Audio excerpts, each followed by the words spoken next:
I bet you didn't know about Marvin Heemeyer and his infamous Killdozer. Yes, that's actually real. I'm not making that up. In the 1990s, Heemeyer owned a small welding shop in Granby, Colorado.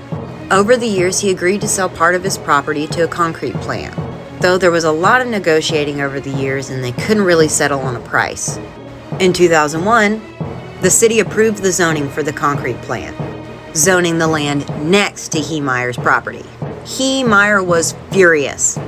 He had used that land for the past 9 years to get from his home to his welding shop. He petitioned for the city to rezone the area so that the concrete plant couldn't be built. He was rejected on multiple occasions. So in 2003, Marvin Heemeyer decided he had enough.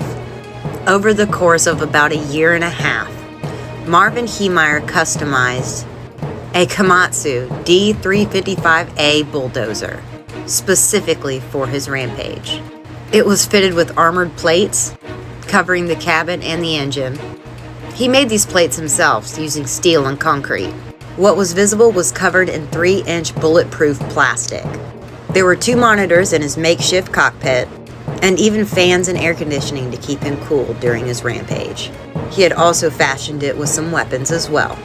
July 4th of 2004, Marvin Heemeyer sealed himself inside the Killdozer and set off for his attack.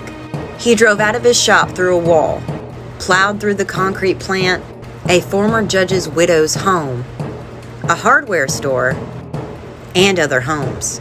Authorities realized that every single place he bulldozed had a connection with Heemeyer and his lengthy battle with the zoning committee. For 2 hours and 7 minutes, Marvin was on a rampage and he could not be stopped.